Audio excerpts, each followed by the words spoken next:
Johnny, ఆ అలెక్కి దగ్గర నుంచి బాబుని తీసుకొచ్చేసరికి ప్రాణాలు పోనంత పని అయిందనుకో. ఏం టెన్షన్ పెట్టింది ఆ మహారాణి. ఇంకా రాలేదని నేను చాలా భయపడ్డాను.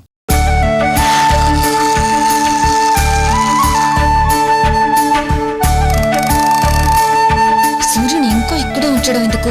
ఏదో ఒకటి చెప్పి పంపించేక. నేనెంత చెప్పినా వినలేదు. బాబుతో ఆడుకోవాలని ఇక్కడే ఉన్నాడు.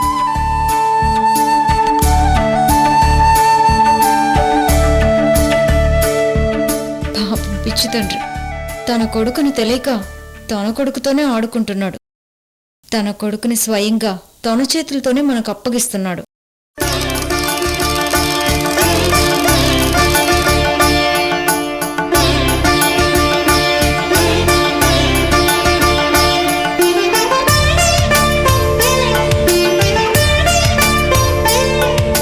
పాపం ఇలాంటి పరిస్థితి ఏ తండ్రికి రాకూడదు. పాపం సూర్యనారాయణ.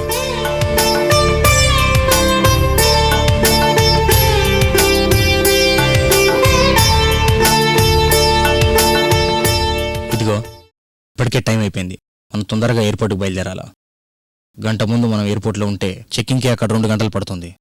అప్పుడు కరెక్ట్గా టైం సరిపోతుంది. Okay Johnny.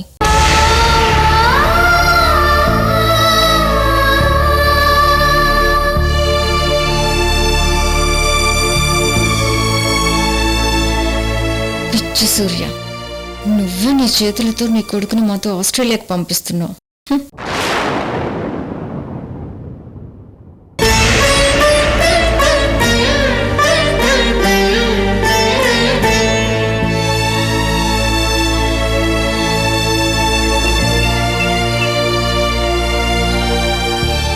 ఇంకరా, టైం అయిపోయిందిరా.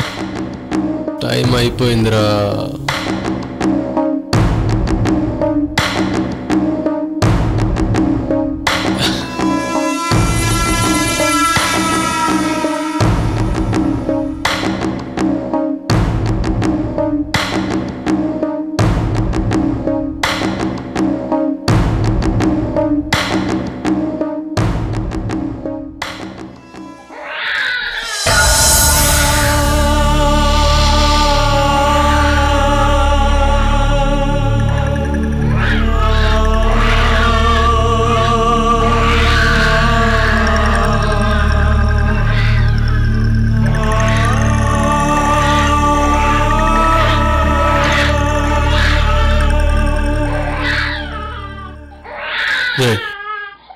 నిన్ను వదిలి వెళ్ళిపోతున్నావా? మళ్ళీ నిన్ను చూస్తానో లేదు. కొద్ది రోజుల్లోనే నువ్వు నాకెంత దగ్గర అయ్యావురా.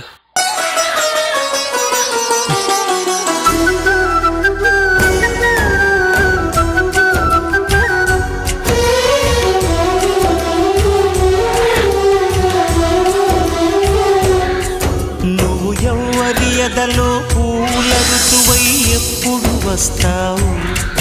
నిన్ను నమ్మిన జతలో నవ్వులు చిదిమి ఎందుకు పోతావు? తెలియదే ఎవ్వరికి, తేలదే ఎన్నటికి. అందుకే నీ కథకి అంతులేదెప్పటికీ. తీరాలు లేవే ప్రేమ నీ దారికి.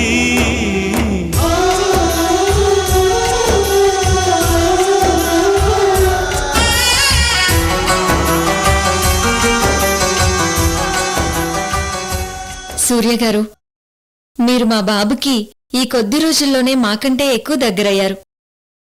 కన్న తండ్రిలా చూసుకున్నారు. మేమే మీకు చాలా థ్యాంక్స్ చెప్పాలి. వీడితో ఆడుకోవాలనుకున్నప్పుడల్లా వీడిని నాకు ఇచ్చినందుకు నేనే మీకు థ్యాంక్స్ చెప్పాలండి. మీలాంటి మంచి వ్యక్తి మాకు మళ్లీ దొరకడం కష్టం సూర్య గారు. మీకు మేము చాలా రుణపడున్నాం. అసలు మా బిడ్డని మేం తీసుకెళ్తున్నట్లేదు, మీ బిడ్డని మేం తీసుకెళ్తున్నట్టుంది.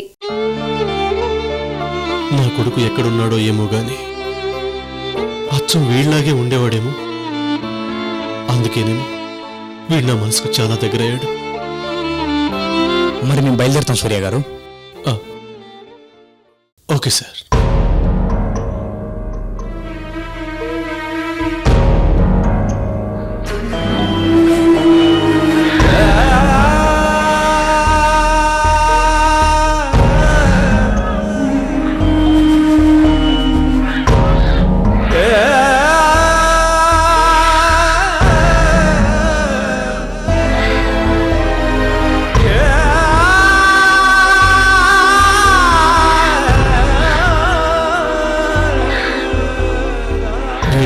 బాగా అలవాటయ్యాడు కదా, అందుకని నన్ను వదిలి వెళ్ళిపోతుంటే ఏడుస్తున్నాడు.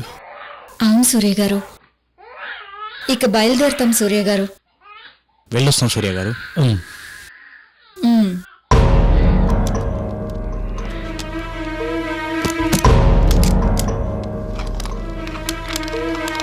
నా కన్న కొడుకున్నా వీడి మీద కంటే ఎక్కువ ప్రేమ ఉండేది కాదేమో.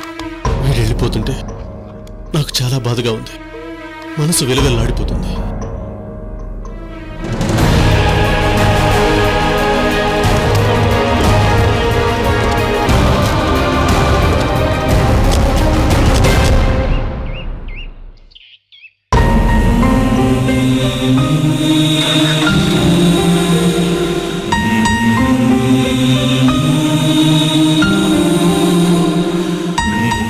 రాజు, కార్ పోనీ అమ్మా.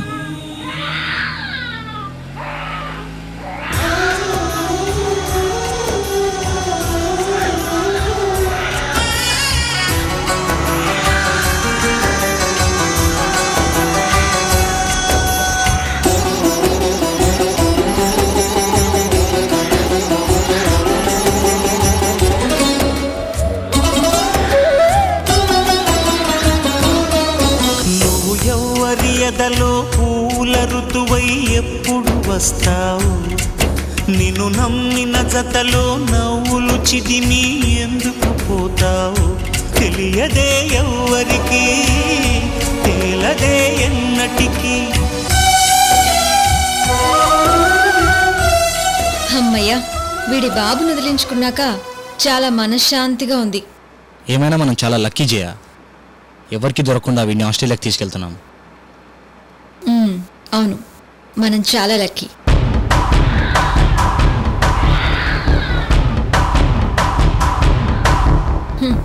అమ్మకేమో మనం డూప్లికేట్ తల్లిదండ్రులమని తెలీదు, నాన్నకేమో మనమే ఒరిజినల్ తల్లిదండ్రులమని తెలుసు. అమ్మకేమో సూర్యనారాయణ కొడుకని తెలుసు, నాన్నకేమో తన కొడుకేని తెలీదు. ఇన్ని ట్విస్టుల మధ్య మనం వీడిని ఆస్ట్రేలియాకి తీసుకెళ్లడం అంటే మామూలు విషయం కాదు. కరెక్ట్ జయ, మామూలు విషయం కాదు.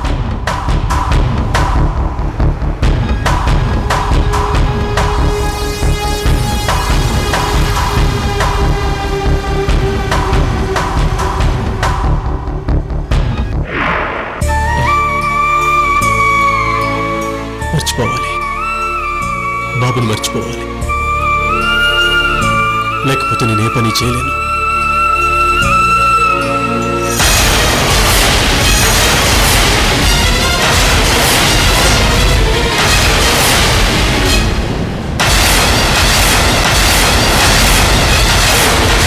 ఆ సూర్యనారాయణ ఎట్టి పరిస్థితుల్లో కూడా కోర్టు మెట్లు ఎక్కడానికి వీల్లేదని అలేఖ్య మేడమే మా చేతి ఇదంతా చేయించారు సార్.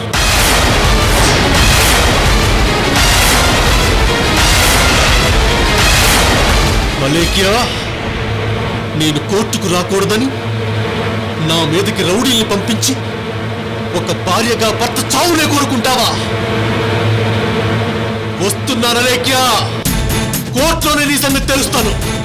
ఈ సూర్యనారాయణ అంటే ఏంటో నీకు తెలిసేలా చేస్తాను. వస్తున్నాను అలేఖ్య. నువ్వు నన్ను చాలా తక్కువగా అంచనా వేశావు. నాకు దగ్గరవుతున్నట్టు నటిస్తూ అనుక్షణం నా మనసుని గాయపరిచిన నా భార్య కదా అని ఊరుకున్నాను. కానీ ఇప్పుడు నన్ను ఏకంగా చంపించాలనుకున్నావు. వస్తున్నాను అలేఖ్య. ఈ రోజు నుంచి నువ్వు ప్రతి క్షణం టార్చర్ అనుభవించేలా చేస్తాను. ఈ సూర్యనారాయణతో ఎందుకు పెట్టుకున్నానా అని కుళ్ళి ఏడ్చేలా చేస్తాను. నా విశ్వరూపం ఏంటో నీకు చూపిస్తాను.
Are a devil, you are a cheater.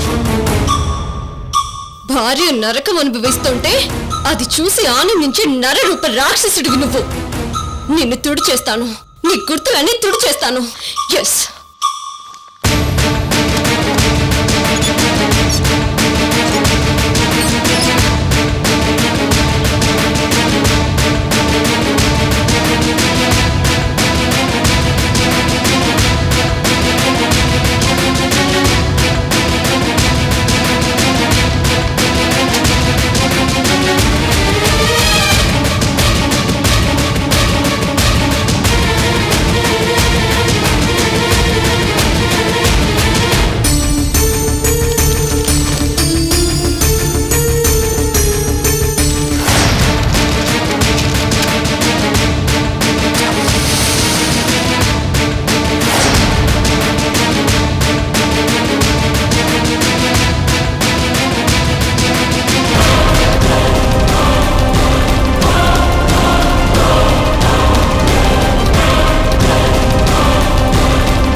Call చేస్తాను. వీడి నామరూపాలేవి నా దగ్గర ఉండడానికి వీల్లేదు. కాల్ చేస్తాను. ప్లీజ్ అలేఖ్య, నేను చెప్పేది విను. లేదు, కాల్ చేస్తాను. కాల్ చేస్తా అలేఖ్య.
వాడు నన్ను మోసం చేశాడు అనుష, నన్ను మోసం చేశాడు. వాడి గుర్తులేవి నా ముందు ఉండడానికి వీలేదు. తగులబడిపోవాల్సిందే. అయితే అతని గుర్తుగా బిడ్డ రూపంలో నీ ముందున్నాడు. ఆ బిడ్డను కూడా ఇలాగే చేస్తావా?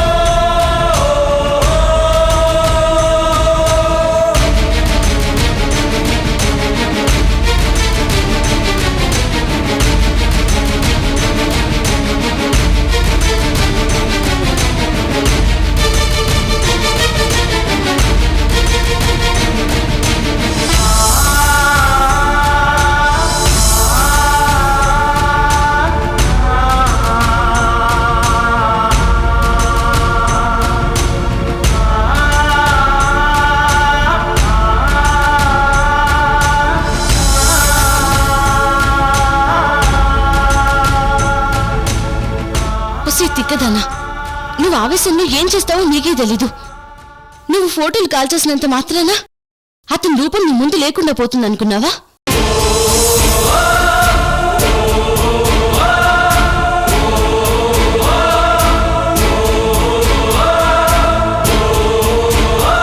అతని జ్ఞాపకాలు చెదిరిపోతాయనుకున్నావా?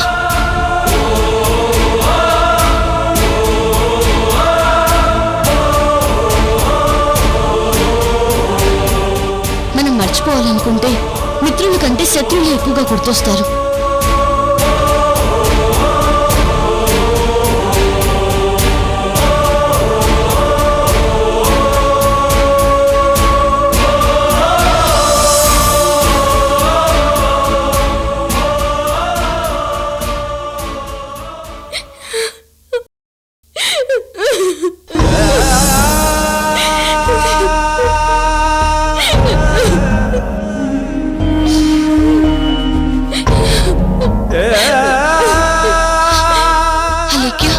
ప్లీజ్ ఊరుకోవే, ఊరుకో. వాడెంత పనిచేశాడో చూడు అనుష. బాబుని తన దగ్గర పెట్టుకుని నా మీద పోలీస్ కేసు పెట్టాడు. నన్ను కోర్టు మెట్లు ఎక్కించాడు. ఒక భర్త చేసే పనేనా ఇది? ఆయన అలా చేస్తున్నాడంటే ఏదో రీజన్ ఉండే ఉంటుంది. లేకపోతే నిన్నెలా ఏడిపించడానికి ఆయనకేమైనా సరదానా? ఆయన నీకు దగ్గరవడానికి ప్రయత్నిస్తున్నాడేమో. అనుష, వాడిని మీరంతా అర్థం చేసుకోవడం లేదు. అదంతా డ్రామా. వాడిది పెద్ద డ్రామా.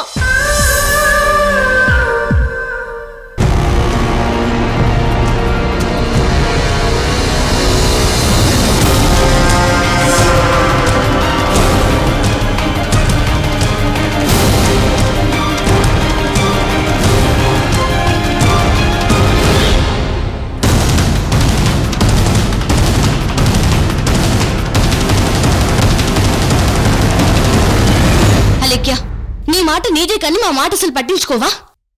నాకు నీలో తప్ప నీ భర్తలో ఏ లోపాలు కనిపించట్లేదు. ఏంటి నువ్వు అంటుంది? నాలో నాలో లోపాలున్నాయంటున్నావా? అవునే, ఆయన ఏం చేసినా నీ మంచి గురించి, నీ బిడ్డ మంచి గురించి ఇదంతా చేస్తున్నాడని నేను శ్రీకర్ అర్థం చేసుకున్నావు. నువ్వే ఆయన అర్థం చేసుకోవట్లేదు. అనుష, అతని గురించి నీకు తెలియదు. నా పెళ్ళప్పుడు నువ్వు శ్రీకర్ ఇద్దరు లేరు. అందుకే మీ ఇద్దరికి అతని గురించి తెలియదు. ఐశ్వర్యకి తెలుసు కాబట్టి అతన్ని ఇప్పుడు అసహించుకుంటుంది. అతను అసలు క్యారెక్టర్ లేనివాడు. Doctor Anusha, H58, Madhura Nagar, Hyderabad, 5,38,000.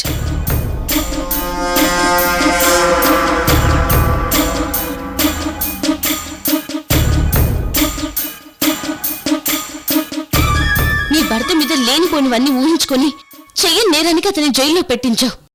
అక్కడ తనకి నరకం చూపించావు. అయినా నిన్ను క్షమిస్తూనే ఉన్నాడు. నీకు దగ్గర అవ్వాలని ప్రయత్నిస్తూనే ఉన్నాడు.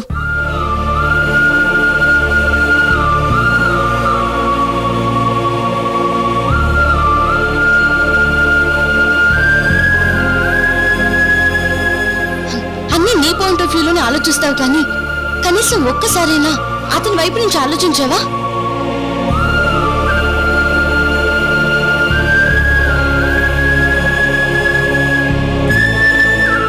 అతనికి ఎక్కడ ఉద్యోగం దొరక నీ ఫ్యాక్టరీలో జాయిన్ అయ్యాడు అనుకుంటున్నావా? కేవలం నీకు దగ్గర అవ్వడానికి నీ ఫ్యాక్టరీలో జాయిన్ అయ్యాడు.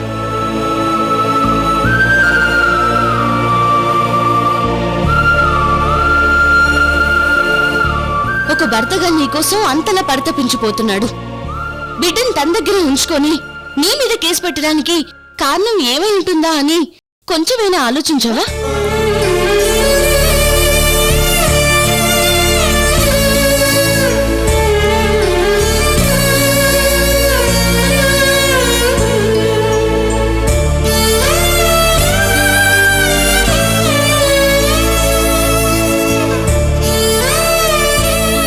ఆ సూర్యనారాయణ విషయాల్లో కొన్ని విషయాలు మీకు తెలియక నా మంచి కోసం మీరు ఆలోచిస్తున్నారు. అందుకు నేను మీకు కృతజ్ఞత చెప్పాలి. కానీ మీరు చేయాలనుకునేవి ఏవి కూడా నాకు మనశ్శాంతినివ్వలేవు. ఈ అలేఖ్య జీవితంలో ఒక అధ్యాయం అయిపోయింది.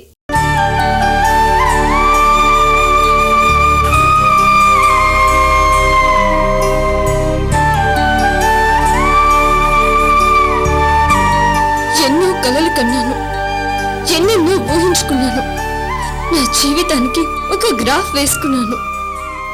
అవేవి జరగకుండానే ఆ అధ్యాయం అయిపోయింది అనుష. నా అధ్యాయం ముగిసిపోయింది.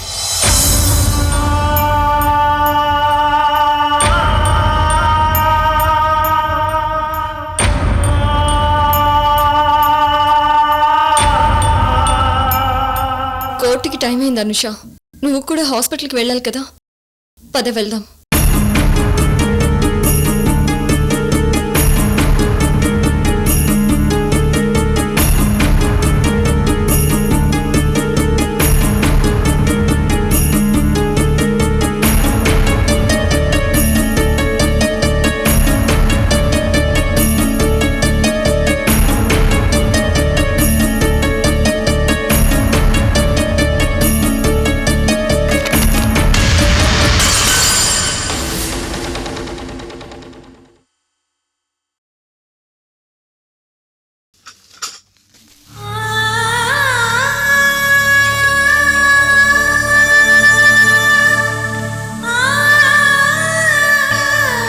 అయ్యో, నా కొడుకు ఫోటో కింద పడి పగిలిపోయింది.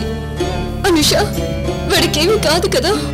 అలెక్య, ఏదో పొరపాటున జారి కింద పడిపోయింది. వాడికేం కాదు. పద వెళ్దాం.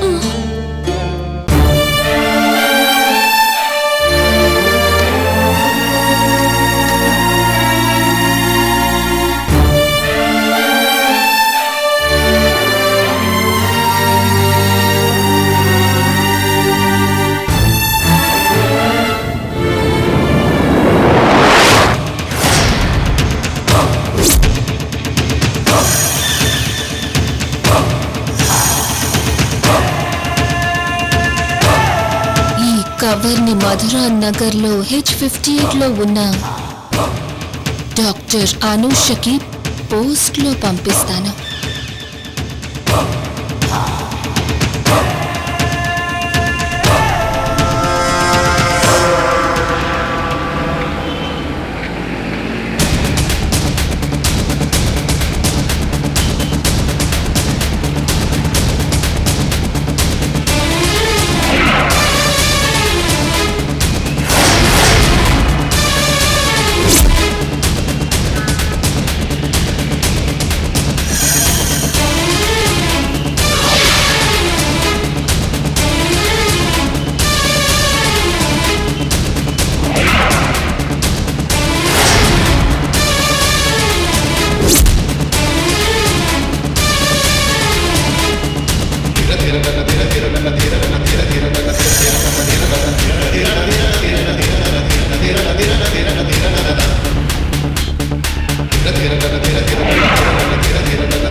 ఎవరు చేయించారు? నిజమే సార్, అలేఖ్య మేడం గారే ఇలా చేయించారు సార్. అబద్ధం చెప్తున్నావు కదా? అబద్ధం చెప్తున్నావు కదా? లేదు సార్, నేను నిజమే చెప్తున్నాను. అలేఖ్య మేడం గారే ఇదంతా చేయించారు.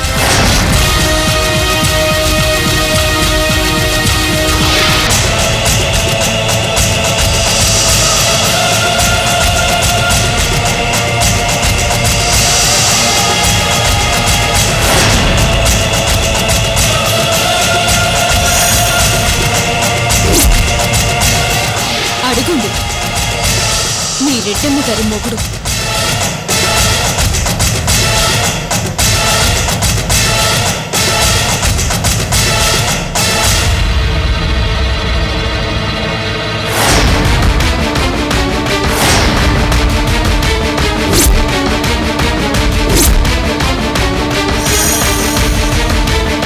అన్నయ్య, బాబు వదిన దగ్గరే ఉన్నాడు.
ఎందుకలేక దొంగ దెబ్బ తీయటం? ఆ కత్తి నీకోసం తీసుకొచ్చాను, దాన్ని తీసుకొని నన్ను నరికే.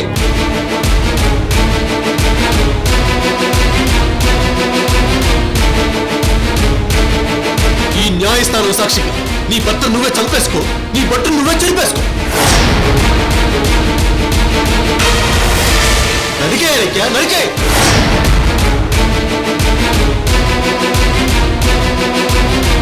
ఇందుకే కదా నాకు దగ్గర నటిస్తూ వచ్చావు.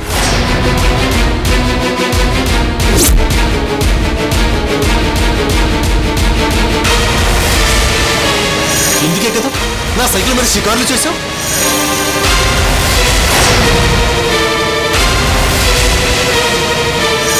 ఇందుకే కదా నీ వాళ్ళు కళ్ళ చూపులతో నాకు గాల వేయడానికి ప్రయత్నించావు.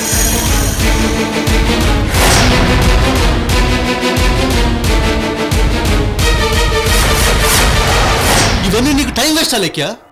నన్ను చంపించడానికి అడ్డమైన వాళ్ళని పంపించడం ఎందుకు? నేనే చావుకు సిద్ధపడి నీ దగ్గరకు వచ్చాను. నువ్వే నీ చేతులతో నీ మొగుడిని నరికేసి నీ మొగుడికి తలకొరి పెట్టేసి, నీకు దరిద్రం వదిలిపోతుంది, నీకు శాశ్వతంగా మనశ్శాంతి వస్తుంది. నరుకు, నరుకో. ఏ సూర్య, ఏం మాట్లాడుతున్నావు? నిన్ను చంపించాల్సిన అవసరం నాకేంటి? ఈ అలేఖ్యదెప్పుడు ఫేస్ టు ఫేస్. అలా దొంగ దెబ్బలు తీయడం నీకు అలవాటేమో గాని నాకు అలవాట్లేదు. నువ్వు నీ హద్దులు దాటి దొంగ నాటకాలాడావు. ఇప్పుడు కోర్టులో నాకేం సమాధానం చెప్పాలో తెలియక ఇలా నా మీద నిందలు వేస్తే నీదే పైచేయి అవుతుందని ఎక్స్ట్రా మాట్లాడుతున్నావు.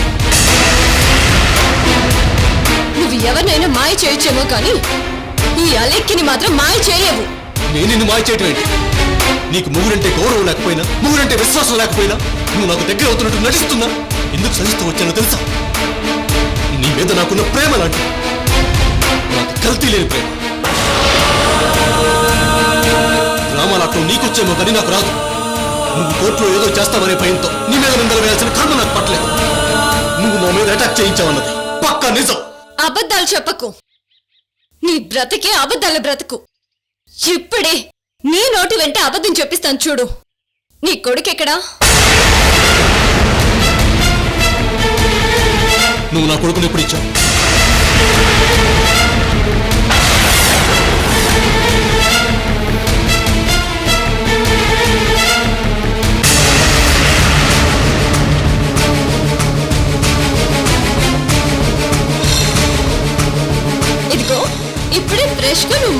అబద్ధం ఆడేశావు. నీ కొడుకు నీ దగ్గరే ఉన్నాడు, కానీ లేడని నువ్వెంత చక్కగా అబద్ధం ఆడేస్తున్నావు సూర్య. అలా అబద్ధం ఆడటానికి నీకు సిగ్గుగా లేదు? సిగ్గులేంది నీకు? బాబు నీ దగ్గరే పెట్టుకుని నా దగ్గర ఉన్నాడని పచ్చబతాలు చెబుతావు.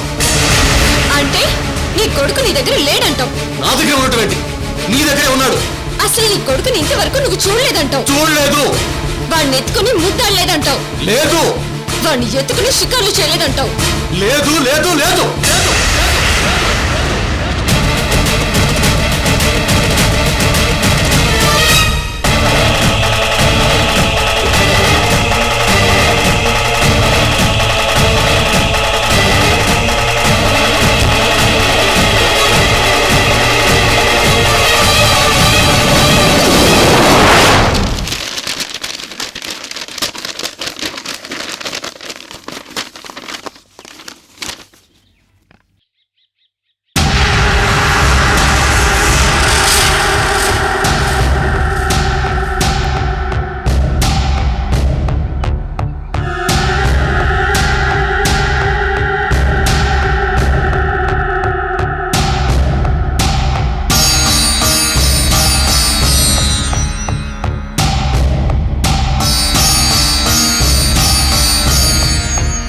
చూడు, బాగా చూడు. చూడు, నీ కొడుకుని బాగా చూడు.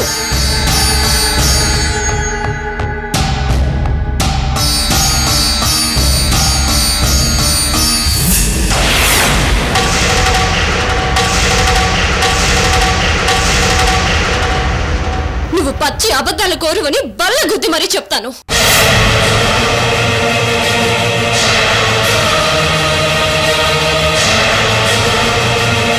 వీడు మన బాబేంటి అలేఖ్య? వీడు జయశాలి కొడుకు కదా. ఏయ్, మళ్ళీ అబద్ధం ఆడకు.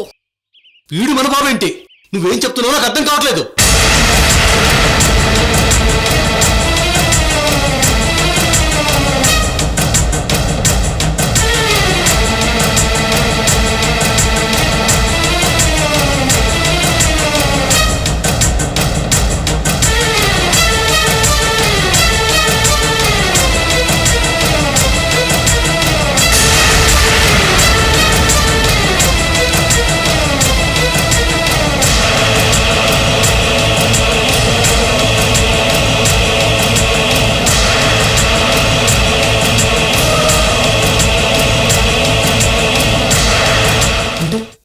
జయా స్టాలిన్ దగ్గర ఉన్నది వాళ్ళ బాబు కాదన్నమాట, మన బాబు అన్నమాట. మరి వాళ్ళ దగ్గరికి మన బాబు రాయలేడు. అసలు వాళ్ళు ఎవరు? సూర్య, సాక్ష్యాలతో సహా చూపించేసరికి నీ బుర్ర తిరిగిపోయింది కదూ. అబద్ధాన్ని ఎక్కడ ఒప్పుకోవాల్సి వస్తుందోనని చెమటలు కారిపోతున్నాయి కదూ. అలాగే మనం గొడవ పడడానికి టైం కాదు. అవతల ఘోరం జరిగిపోతుంది. ఆ జయా స్టాలిన్లు పచ్చి మోసగాళ్ళు. వాళ్ళు మన బాబుని తీసుకుని ఆస్ట్రేలియా వెళ్ళిపోతున్నారు. మనం వెంటనే వెళ్ళి వాళ్ళని ఆపాలి, లేకపోతే మన బాబు మనకు శాశ్వతంగా దూరం అయిపోతాడు. ఆహా, ఇప్పుడు కొత్త డ్రామా స్టార్ట్ చేసావా? చాలా బాగుంది సూర్యనారాయణ. అయ్యో, నేను చెప్పేది నిజమా లెక్క? నేను వాళ్ళ బాబుని కళ్ళారా చూశాను. వాళ్ళ కొడుకు వేరు, నీ కొడుకు వేరు. ఎందుకు డ్రామాలు ఆడుతున్నావు? అయ్యో అలేఖ్య, వాళ్ళ పిల్లల్ని ఎత్తుకుపోయి ముఠాకు సంబంధించిన వాళ్ళగా ఉన్నారు. వాళ్ళ దగ్గర ఉన్న వేరే పిల్లలు చూసి నువ్వు కన్ఫ్యూజ్ అయ్యావు. మన బాబుని మాత్రం వాళ్ళు ఆస్ట్రేలియా తీసుకెళ్తున్నారు. మనం వెంటనే వెళ్ళాలి. అవతల ఫ్లైట్ టేక్ ఆఫ్ అయిందనుకో, మనం ఏమీ చేయలేము. అనవసరంగా మ్యాటర్ని డైవర్ట్ చేయకు. మంచి వాళ్ళని మోసగాళ్ళని చెప్పకు. ఇప్పుడు మాత్రం నువ్వు తప్పించుకోవాలని చూడుకో. పిల్లాన్ని తన దగ్గర పెట్టుకుని నా మీద పోలీస్ కంప్లైంట్ ఇచ్చావని చెప్పి నిన్ను శాశ్వతంగా జైల్లో పెట్టిస్తాను. అలేఖ్య, నీకు ఎలా చెప్పాలో అర్థం కావట్లేదు.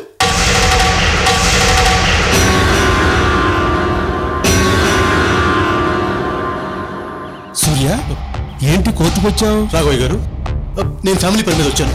మీరేంటి ఇక్కడ? ఏం లేదు, చిన్న కోర్టు పనుండి. సమయానికి వచ్చారు.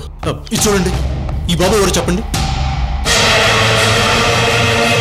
జయస్టాలిన్ కొడుకు. విన్నావు గాలేఖ్య, ఈయనకి అబద్ధం చెప్పాల్సిన అవసరం ఉంటుంది చెప్పు. మన కొడుకుని జయా స్టాలిన్లు వాళ్ళ కొడుకుగా నమ్మించి నకిలీ సర్టిఫికేట్ క్రియేట్ చేసి ఆస్ట్రేలియా తీసుకెళ్తున్నారు.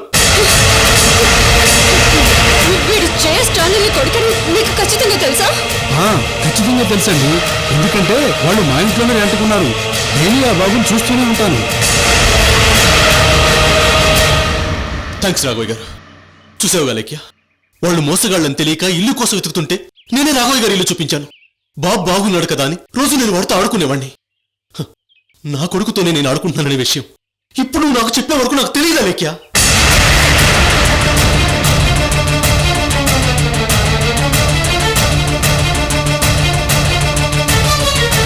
మేడం, వీలు చూసుకుని మీ అబ్బాయిని తీసుకుని మా ఇంటికి రమ్మన్నారు కదా, అందుకే వచ్చాను మేడం.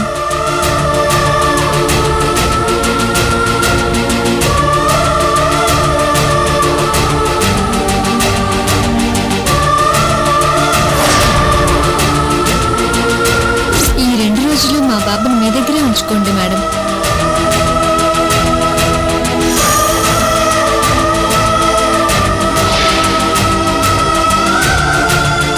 ఏంటి చేయ అలా చూస్తున్నావు? ఏం లేదు మేడం, ఏం లేదు. చూడండి మేడం, ఇప్పటి వరకు నెమ్మదిగా వెళ్ళిన జయ ఇప్పుడు ఎలా పరిగెడుతుందో చూడండి మేడం.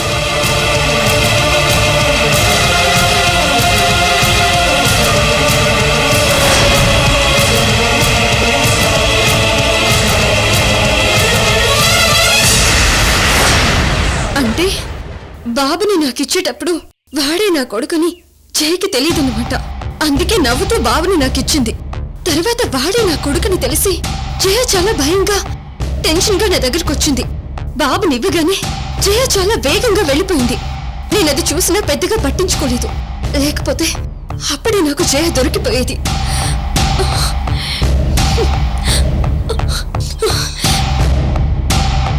నీకు అస్సలు బుద్ధి లేదు. నువ్వు ఒక ఈడేటివి. అందుకే నీ కొడుకు నువ్వు కనిపెట్టలేకపోయావు. దగ్గరుండి వాళ్ళని సాగనంపావు. నీకే అసలు బుద్ధి లేదు. కొడుకు నీ దగ్గరే పెట్టుకుని నా మీద పోలీస్ కేసు పెడతావా అని అప్పుడే నిలదీసుంటే మొత్తం గుట్టంతా బయటపడిపోయి ఉండేది. వాళ్ళు ఎవరో ఏంటో తెలిసిపోయి ఉండేది. నువ్వు కావాలని నన్ను ఏడిపించడానికి ఇలా నాటకం ఆడుతున్నావు అనుకున్నాను. అందుకే నీకు కరెక్ట్ పనిష్మెంట్ ఇచ్చే వరకు అడగకూడదు అనుకున్నాను. చూడు, నువ్వు చేసిన పిచ్చి పని వల్ల ఎంత ఘోరం జరగబోతుందో చూడు. మీ ఇద్దరు తర్వాత పోట్లాడుకుందరు కానీ ముందు ఎయిర్పోర్ట్కి వెళ్ళండి. రాలేఖ్య,